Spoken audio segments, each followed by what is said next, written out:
Hello everyone, welcome to computer science ji class. इस video के अंदर हम कंसेप्ट ऑफ कंप्यूटर मेमोरी का सेकंड पार्ट डिस्कस करेंगे। फर्स्ट पार्ट के वीडियो के अंदर हमने अंडरस्टैंड किया था कि कंप्यूटर मेमोरी क्या होती है, उसके कौन कौन से टाइप्स होते हैं। जो टाइप्स हमने पढ़े थे उन टाइप्स में से हमने दो टाइप्स को थोड़ा सा उसकी एक्सप्लेनेशन भी देखी थी, इंट्रोडक्शन भी हमने देखी थी। जैसे कि कैश मेमोरी होगी, उसके बारे में हमने अंडरस्टैंड किया था क्या होती है कैश मेमोरी। उसके बाद हमने प्राइमरी मेमोरी या फिर मेन मेमोरी के बारे में भी इंट्रोडक्शन देखी थी। और उसके टाइप हमने देखे थे कि दो टाइप की होती है, एक होती है रैम जिसको रैंडम एक्सेस मेमोरी बोलते हैं, और दूसरी होती है रोम जिसको हम रीड ओनली मेमोरी भी बोलते हैं। अब इस पार्ट के वीडियो में सेकंड पार्ट जो हम डिस्कस करेंगे, इस पार्ट के वीडियो के अंदर जो प्राइमरी मेमोरी या मेन मेमोरी के दो हमने टाइप्स देखे थे, उनकी थोड़ी बहुत एक्सप्लेनेशन, उनके बारे में थोड़ी सी इंट्रोडक्शन और उनको थोड़ा बहुत समझने की कोशिश इस वीडियो के अंदर हम करेंगे। तो स्टार्ट करते हैं। इस वीडियो के अंदर मैं पहले आपको बता देता हूं कि इन क्वेश्चंस के जवाब आपको मिल जाएंगे या मिलेंगे या जिनको हम अंडरस्टैंड करेंगे। तो फर्स्ट क्वेश्चन जो आपका यहाँ पे अंडरस्टैंड होगा या आपको पता चलेगा जिसके बारे में, वो है कि रैम क्या होती है, रैंडम एक्सेस मेमोरी क्या होती है, क्यों हम रैंडम एक्सेस मेमोरी को अपने कंप्यूटर सिस्टम्स के अंदर या किसी और कंप्यूटिंग डिवाइसेस के अंदर यूज़ करते हैं, क्या टाइप्स होते हैं रैंडम एक्सेस मेमोरी के। उसके बाद हम अंडरस्टैंड करेंगे रीड ओनली मेमोरी या रोम क्या होती है, क्यों यूज़ की जाती है कंप्यूटिंग डिवाइसेस के अंदर या फिर हमारे कंप्यूटर सिस्टम के अंदर, और उसके बाद हम उसके भी टाइप्स देखेंगे। तो ये कुछ क्वेश्चंस हैं जिनका जवाब आपको इस वीडियो के अंदर मिल जाएगा। तो शुरू करते हैं। जो पहला टाइप हमने देखा था लास्ट वीडियो के अंदर भी कि प्राइमरी मेमोरी और मेन मेमोरी का पहला टाइप होता है रैंडम एक्सेस मेमोरी, इसको शॉर्ट फॉर्म के अंदर हम रैम बोलते हैं। रैम क्या होती है? एक एक्सट्रीमली फास्ट मेमोरी होती है जो टेम्परेरी डाटा को स्टोर करने के लिए किसी भी कंप्यूटिंग डिवाइस के अंदर या कंप्यूटर्स के अंदर हम यूज़ करते हैं। रैम का यूज़ ये होता है कि सीपीयू ने जिन भी चीज़ों के ऊपर काम करना होता है, जो भी काम हमने उसको दिया होता है, उसके रिलेटेड जितनी भी फाइल्स होती हैं वो सारी की सारी रैम के अंदर अवेलेबल होती हैं, ताकि जो हमारा सीपीयू है कंप्यूटर सिस्टम का वो जल्दी से जल्दी उन फाइल्स को एक्सेस कर सके। उन फाइल्स को हम रैम के अंदर क्यों स्टोर करते हैं, क्यों नहीं हम उनको सेकेंडरी स्टोरेज से ही सीपीयू उनको एक्सेस कर सकता है? ऐसा इसलिए होता है क्योंकि जो सेकेंडरी स्टोरेज डिवाइसेस होते हैं, जिनको हम थर्ड पार्ट के अंदर डिस्कस भी करेंगे, वो एक्सट्रीमली फास्ट नहीं होती हैं जितना कि रैम फास्ट होती है। और अगर सीपीयू ने सेकेंडरी स्टोरेज डिवाइस से किसी फाइल को एक्सेस करना होता है तो उसके अंदर उसको ज़्यादा टाइम लगता है उन फाइल्स को एक्सेस करने के लिए। इससे जो सीपीयू की परफॉर्मेंस के ऊपर बहुत ज़्यादा फ़र्क पड़ता है। इसीलिए जो रैम है, रैंडम एक्सेस मेमोरी है, उसको यूज़ किया जाता है टेम्परेरीली फाइल्स को स्टोर करने के लिए, ताकि सीपीयू जो है कंप्यूटर सिस्टम का वो जल्दी से जल्दी उन फाइल्स को एक्सेस कर सके। रैंडम एक्सेस मेमोरी किसी भी कंप्यूटिंग डिवाइस के अंदर मोस्ट इंपॉर्टेंट कंपोनेंट में से एक है। जैसे कि हम बात कर लें कंप्यूटर सिस्टम्स की, या फिर हम बात कर लें स्मार्टफोन्स की, या फिर हम बात कर लें गेमिंग कंसोल्स की, सबके अंदर रैंडम एक्सेस मेमोरी यूज़ होती है। अगर आपने किसी भी कंप्यूटिंग डिवाइस के ऊपर कोई काम करना है, जल्दी से जल्दी वो काम होना चाहिए, तो उसके लिए रैंडम एक्सेस मेमोरी बहुत इंपॉर्टेंट रोल प्ले करती है। क्योंकि अगर सेम डाटा जो रैम के अंदर रखा जाता है वहाँ से जल्दी वो सीपीयू कोई भी किसी भी कंप्यूटिंग डिवाइस का यूज़ कर सकता है, लेकिन अगर सेम डाटा सेकेंडरी डिवाइसेस से उसने यूज़ करना होता है तो उसकी स्पीड या उसकी परफॉर्मेंस के ऊपर बहुत ज़्यादा इफेक्ट पड़ता है, उसकी जो प्रोसेसिंग होती है वो स्लो हो जाती है। इसीलिए रैंडम एक्सेस मेमोरी बहुत ज़्यादा बड़ा रोल प्ले करती है किसी भी कंप्यूटिंग डिवाइस की, अगर हम परफॉर्मेंस की बात करें तो। रैंडम एक्सेस मेमोरी के बिना कोई भी, अगर आप कंप्यूटिंग डिवाइस की बात करो तो वो बहुत ज़्यादा स्लो काम करेगी। जैसे मैंने आपको बता दिया क्यों काम करेगी स्लो, क्योंकि सेकेंडरी स्टोरेज डिवाइसेस के ऊपर से उस केस में डाटा को या फाइल्स को एक्सेस करना पड़ेगा सीपीयू को, जिस केस में रैम नहीं होगी। क्योंकि रैंडम एक्सेस मेमोरी जो फास्ट होती है, सेकेंडरी स्टोरेज डिवाइसेस स्लो होती हैं, इसलिए कोई भी सिस्टम जो रैम को यूज़ नहीं करेगा, सेकेंडरी स्टोरेज डिवाइसेस से ही सीधा डाटा को एक्सेस करेगा, वो बहुत ज़्यादा स्लो काम करेगा। इसीलिए यहाँ बोला गया है विदाउट रैम कोई भी सिस्टम बहुत ज़्यादा स्लो काम करता है। कोई भी आप सॉफ्टवेयर चलाते हो तो उस केस में रैम का बहुत बड़ा रोल होता है।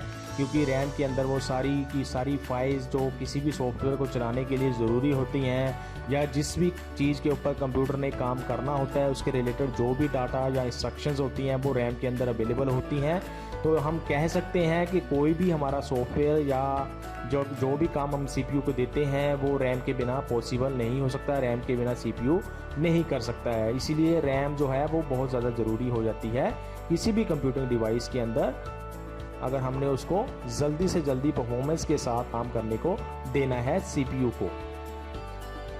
रैम को जैसे कि आपको पहले भी बताया कि एक टेम्परेरी मेमोरी भी बोलते हैं इसको, या फिर आप इसको वोलेटाइल मेमोरी भी बोलते हैं। वोलेटाइल का मतलब यही होता है कि जो भी हमारा डाटा उस रैम के अंदर या उस मेमोरी के अंदर स्टोर होगा वो वैसे ही डिलीट हो जाता है जैसे ही हमारा कंप्यूटर सिस्टम बंद होता है, चाहे हम किसी भी तरीके से उसको बंद करें, या खुद बंद करें, चाहे इलेक्ट्रिसिटी चली जाए या फिर आपका कंप्यूटर सिस्टम ही कोई ख़राबी आने की वजह से बंद हो जाए। तो हर एक केस में उस टेम्परेरी मेमोरी में से डाटा डिलीट हो जाता है, लॉस्ट हो जाता है या ख़त्म हो जाता है जैसे ही कंप्यूटर सिस्टम बंद होता है। तो ये तो होगी थोड़ी सी इंट्रोडक्शन रैम के बारे में, रैंडम एक्सेस मेमोरी के बारे में। अभी हम इसको एक रियल लाइफ एग्जांपल लेके अंडरस्टैंड करने की कोशिश करते हैं कि रैम कैसे काम करता है या क्या उसके अंदर अवेलेबल होता है, क्या डाटा उसके अंदर होता है। जैसे कि आप यहाँ पे देख सकते हैं कि रैंडम एक्सेस मेमोरी, आप जो ऊपर वाली इमेज है उसको देख सकते हैं कि रैंडम एक्सेस मेमोरी देखने में कैसी होती है। अभी हम इसको अंडरस्टैंड करते हैं कि क्या काम ये करती है। सपोज करो आपके पास एक अलमीरा है जिसके अंदर आपने सारी अपनी क्लास की बुक्स या कॉपीज़ या पेन्स या जितने भी चीज़ें आपको चाहिए होती हैं वो रखी हुई हैं। अब सपोज़ करो आपने किसी एक सब्जेक्ट को लेके उसके ऊपर काम करना है, होमवर्क करना है, तो आप क्या करते हैं उसकी रिलेटेड जो बुक होगी या उसके रिलेटेड जो कॉपी होगी या आपको पेन पेंसिल जो भी चाहिए होता है वो सारी चीज़ें आप एक टेबल के ऊपर रख लेते हैं। अब ये जो टेबल है ये आप इसलिए यूज़ करते हैं ताकि आपको वो सारी चीज़ें जो आपने टेबल पे रखी हैं उसको बार बार उठ के लेने की ज़रूरत ना पड़े, आपको बार बार अलमीरा या अलमारी खोलने की ज़रूरत ना पड़े। तो ऐसा ही कुछ काम रैम भी करता है। रैम भी इस टेबल की तरह है जिसके अंदर वो सारी डाटा या वो फाइल्स होती हैं जो भी कंप्यूटर के CPU ने यूज़ करनी होती हैं कोई भी काम करते वक्त, ताकि उसको सेकेंडरी स्टोरेज डिवाइस से वो सारा डाटा या वो जो भी फाइल्स उसने यूज़ करनी है वो बार बार ना उठानी पड़े, क्योंकि अगर वो वहाँ से उठाएगा तो उसकी स्पीड जो है वो स्लो हो जाती है। तो सेकेंडरी स्टोरेज डिवाइसेस होगी अलमारी की तरह, उस अलमारी की तरह जहाँ पे आपने सारी की सारी अपनी बुक्स रखी हुई हैं चाहे वो किसी भी सब्जेक्ट की हों। और जो टेबल हो गया वो हो गया रैम की तरह, जहाँ पे आप वही उन्हीं चीज़ों को रखते हैं जिनको आपने उस टाइम पे यूज़ करना है और बार बार आपको अलमीरा से लेनी ना पड़े। तो ये अगर हम रियल लाइफ की एग्जांपल को अंडरस्टैंड कर लेंगे तो हमको रैम को अंडरस्टैंड करने में भी आसानी हो जाती है, क्यों रैम के अंदर क्या फाइल्स अवेलेबल होती हैं, क्यों वो ऐसा होता है कि रैम के अंदर सिर्फ उन्हीं फाइल्स को रखा जाता है जिनको CPU ने यूज़ करना होता है। अब हम देख लेते हैं कि रैंडम एक्सेस मेमोरी के आगे कौन कौन से टाइप्स होते हैं। पहला टाइप इसका होता है स्टैटिक रैंडम एक्सेस मेमोरी, जिसको शॉर्ट फॉर्म के अंदर हम SRAM भी बोल देते हैं। दूसरा इसका टाइप होता है डायनामिक रैंडम एक्सेस मेमोरी, जिसको हम शॉर्ट फॉर्म में DRAM बोल देते हैं। तीसरा इसका टाइप होता है direct rambus dynamic random access memory, जिसको शॉर्ट फॉर्म में हम DRAM बोल देते हैं।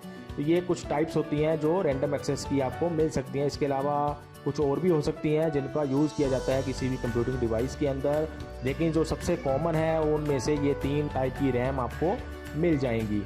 अभी हम चलते हैं दूसरे टाइप के ऊपर, प्राइमरी मेमोरी के या मेन मेमोरी के, जिसको बोलते हैं रीड ओनली मेमोरी या फिर शॉर्ट फॉर्म में आप बोल सकते हैं रोम।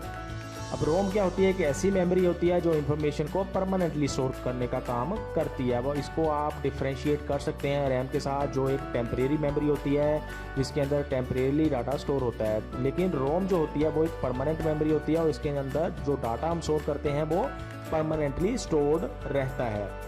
जो रोम होती है वो रीड ओनली मेमोरी इसको कहते हैं, क्योंकि इसके अंदर जो भी डाटा स्टोर किया जाता है वो सिर्फ रीड करने के लिए फिर बाद में हम यूज़ कर सकते हैं। कुछ ऐसी रोम आती हैं जिनको हम यूज़ कर सकते हैं रीड करने के लिए भी और दोबारा से डाटा राइट करने के लिए, लेकिन वो जो प्रोसेस होता है वो बहुत ज़्यादा डिफ़िकल्ट होता है अगर आपने रोम से भी डाटा को डिलीट करके उसमें नया डाटा ऐड करना है। इसीलिए इसको मेनली जो बेसिकली शुरू में रोम आती थी उसको बोला जाता था कि वो सिर्फ रीड ओनली मेमोरी है। एक बार जो हमने उसके अंदर डाटा डाल दिया, उस मेमोरी में डाटा स्टोर करके रख दिया, फिर उस डाटा को डिलीट नहीं किया जा सकता था और सिर्फ उसको रीड किया जा सकता था। इसीलिए इसको शुरू में नाम दे दिया गया था, जो अभी तक चला हुआ है, कि रीड ओनली मेमोरी होती है, जिसके अंदर जो भी डाटा एक बार स्टोर कर दिया जाता है वो हमेशा स्टोर्ड रहता है, परमानेंटली स्टोर्ड रहता है। जैसे कि मैंने बताया आपको कि जो रोम होती है उसके अंदर जो भी डाटा स्टोर होता है, या तो उसको हम बिल्कुल भी डिलीट नहीं कर सकते हैं, एक बार स्टोर कर दिया तो वो बिल्कुल भी डिलीट नहीं होगा, या फिर अगर आपने उसको डिलीट करना भी है तो वो बहुत डिफ़िकल्ट प्रोसेस होता है उस डाटा को डिलीट करने का, जो रोम के अंदर हमने स्टोर करके रखा होता है। तो इसलिए यहाँ पे लिखा हुआ है कि अगर डाटा को डिलीट करना या मॉडिफाई करना या नया डाटा अपने रोम के अंदर डालना है तो उसको एक एक्सट्रीम डिफ़िकल्टी के साथ हम कर सकते हैं, या फिर बिल्कुल भी नहीं कर सकते हैं। कुछ रोम आपको ऐसी मिलेगी जिसके अंदर हम एक बार डाटा स्टोर कर देते हैं और उसके अंदर से फिर डाटा वो डिलीट हम नहीं कर सकते हैं, या उसमें नया डाटा हम डाल नहीं सकते हैं, स्टोर नहीं कर सकते हैं। ये टाइप्स आप आगे पढ़ोगे उसके अंदर आपको ज़्यादा क्लियर होगा कि वो कौन सी रोम होती है जिसके अंदर डाटा डिलीट एक बार डालने के बाद नहीं होता है।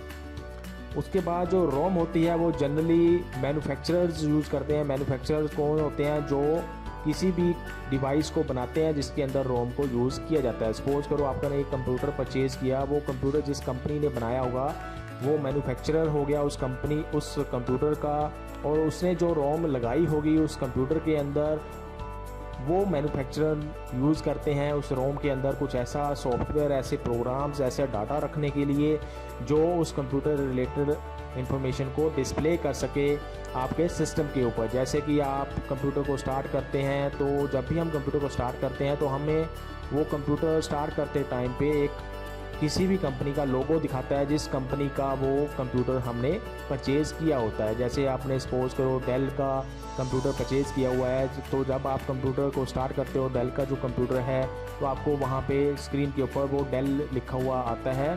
तो वो कहाँ से आता है? वो रीड ओनली मेमोरी के अंदर मैन्युफैक्चरर ने अपने कुछ प्रोग्राम को स्टोर करके रखा होता है, जिसकी वजह से वो वहाँ पे आपको स्क्रीन के ऊपर शो किया जाता है।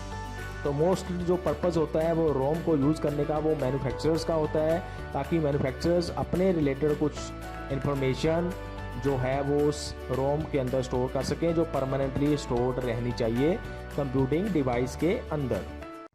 जो मैन्युफैक्चरर होता है रोम का या किसी भी डिवाइस का जिसके अंदर रोम को यूज़ किया गया है, वो उसी टाइम पे रोम के अंदर डाटा या इंफॉर्मेशन या फाइल्स को स्टोर कर देता है जिस टाइम पे वो उस डिवाइस को बनाया जाता है। तो मेन पर्पज़ हो गया रोम का कि मैन्युफैक्चरर्स ने अपने रिलेटेड कुछ इन्फॉर्मेशन, अपने रिलेटेड कुछ प्रोग्राम्स, अपने रिलेटेड कुछ डाटा उस कंप्यूटर के अंदर, उस कंप्यूटिंग सिस्टम के अंदर, उस रोम के अंदर स्टोर करना होता है, जिस रोम को वो डिवाइस के अंदर यूज़ करते हैं। तो पर्पज़ मेन हो गया मैन्युफैक्चरर्स के लिए रोम को यूज़ करने का। उसके बाद अगर हम देखें तो रोम जो होती है वो एक परमानेंट मेमोरी होती है, या फिर उसको आप बोल सकते हैं कि नॉन वोलेटाइल मेमोरी है। रैम को आपने देखा कि वो टेम्परेरी या फिर वोलेटाइल मेमोरी होती है, और जो रोम होती है वो एक परमानेंट और नॉन वोलेटाइल मेमोरी होती है। नॉन वोलेटाइल का मीनिंग ये है कि जो भी रोम के अंदर डाटा स्टोर होता है वो डिलीट अपने आप नहीं होता है, या लॉस्ट नहीं होता है, या इरेज नहीं होता है जब हम कंप्यूटर को बंद कर देते हैं उस टाइम पे भी। मतलब जैसे ही आपने कंप्यूटर को बंद किया या किसी भी तरीके से कंप्यूटर सिस्टम बंद हुआ, रोम के अंदर जो डाटा स्टोर होता है वो वहीं पे स्टोर रहता है, वो डिलीट नहीं होता है। तो ये एक एज ए डिफरेंस भी आप रैम और रोम के बीच में देख सकते हैं। अगर हम आगे चलें तो आपको कुछ ऐसी रोम जो है वो दिखाई दे सकती है किसी मदरबोर्ड के ऊपर जो कंप्यूटर सिस्टम के अंदर लगाया जाता है, या किसी भी कंप्यूटिंग डिवाइस के अंदर लगाया जाता है। उसके ऊपर जो मदरबोर्ड होता है उसके ऊपर रोम को इंस्टॉल किया जाता है। कुछ ऐसी आपको वहाँ पे मदरबोर्ड के ऊपर आईसीज देखने को मिल सकते हैं जो रोम का काम करती हैं या रीड ओनली मेमोरी का काम करती हैं। ये कुछ डिफरेंस भी हो सकता है इनके बीच में, ज़रूरी नहीं है बिल्कुल आपको ऐसे ही मिलेंगी, थोड़ा बहुत डिफरेंस के साथ रोम आपके मदरबोर्ड के ऊपर अवेलेबल हो सकती है। लेकिन जनरली अगर हम देखें तो आपको ऐसी ही रोम की जो मेमोरी है वो किसी भी मदरबोर्ड के ऊपर मिलेगी। जैसे कि आपको पहले भी बताया कि रोम जो है वो मोबाइल फ़ोन्स के ऊपर भी यूज़ की जाती है, कंप्यूटर्स के ऊपर भी यूज़ की जाती है, कैलकुलेटर्स के अंदर भी यूज़ की जा सकती है उसके अंदर, या फिर गेमिंग कंसोल्स के अंदर भी यूज़ की जा सकती है। तो आप इसको अंडरस्टैंड कर सकते हैं कि रोम जो है वो सिर्फ कंप्यूटर्स के अंदर ही यूज़ नहीं की जाती है, उसको हम अलग अलग कंप्यूटिंग डिवाइसेस के ऊपर जैसे कैलकुलेटर, मोबाइल फ़ोन्स या गेमिंग कंसोल्स के ऊपर भी यूज़ कर सकते हैं। अगर हम इसके टाइप्स देखें रीड ओनली मेमोरी के, तो इसके जो टाइप्स हैं, पहला टाइप जो होता है वो होता है प्रोग्रामेबल रीड ओनली मेमोरी, जिसको शॉर्ट फॉर्म के अंदर पी रोम बोल देते हैं। ये एक ऐसी रोम होती है जिसके अंदर एक बार हमने जो डाटा राइट कर दिया या एक बार डाटा जो स्टोर कर दिया वो दोबारा से डिलीट उसको नहीं किया जा सकता, या फिर उसके अंदर नया डाटा फिर हम स्टोर नहीं कर सकते। तो मतलब कहने का ये बोल सकते हैं हम कि पी रोम को हम सिर्फ एक बार ही यूज़ कर सकते हैं डाटा को राइट करने के लिए। इसीलिए जो पी रोम होती है वो थोड़ी सी सस्ती भी होती है अगर हम इसको कंपेयर करें बाकी दो रोम्स के साथ जो आप आगे टाइप्स के अंदर पढ़ोगे। दूसरा जो टाइप होता है वो होता है erasable programmable read only memory, जिसको शॉर्ट फॉर्म के अंदर हम ई रोम बोल देते हैं या फिर ई प्रोम बोल देते हैं। ई प्रोम जो होती है उसको आप डाटा को उसके अंदर जो हमने स्टोर किया होता है उसको डिलीट किया जा सकता है या इरेज किया जा सकता है, लेकिन जो प्रोसेस होता है वो डिफ़िकल्ट होता है, जैसे कि आपने पीछे इंट्रोडक्शन के अंदर भी पढ़ा। अल्ट्रा वायलेट लाइट को पास किया जाता है, अल्ट्रा वायलेट लाइट के अंदर इस ई प्रोम को रखा जाता है। लगभग अगर आप देखें तो 40 मिनट तक इस अल्ट्रा वायलेट लाइट के अंदर इस टाइप की रोम को रखा जाता है, जिससे कि उसके अंदर डाटा को जो भी रखा हुआ है स्टोर किया हुआ है उसको डिलीट किया जा सके और फिर उसके बाद उसके अंदर नया डाटा हम स्टोर कर सकते हैं। तो ये जो दूसरे टाइप की होगी रोम, इसके अंदर आप डाटा को एक बार राइट करने के बाद दोबारा से उसको डिलीट करके नया डाटा उसके अंदर स्टोर कर सकते हैं, लेकिन प्रोसेस जो होता है वो डिफ़िकल्ट होता है।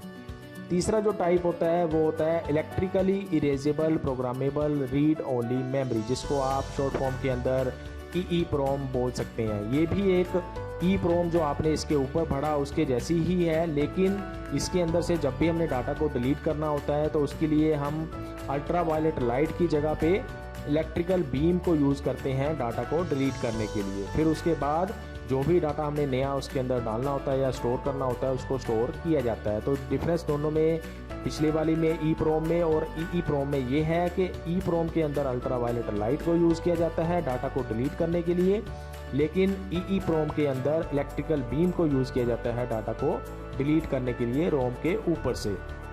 तो ये कुछ टाइप्स थे रीड ओनली मेमोरी के जो आपको पता होने चाहिए। इसके अलावा और भी हो सकते हैं, लेकिन जो जनरल यूज़ की जाते हैं कंप्यूटिंग डिवाइसेस के अंदर वो जो हैं वो आपने यहाँ पे उनको देखा। तो ये एक छोटा सा कंसेप्ट था जिसके अंदर हमने पार्ट 2 डिस्कस किया कंप्यूटर मेमोरी का, जिसके अंदर हमने अंडरस्टैंड किया कि प्राइमरी मेमोरी या मेन मेमोरी के कौन कौन से टाइप्स थे और उनकी क्या वर्किंग होती है, क्यों यूज़ किए जाते हैं किसी भी कंप्यूटिंग डिवाइस के अंदर और उनके कौन कौन से टाइप्स हैं। अभी के लिए इस वीडियो के अंदर इतना ही। Thanks for watching.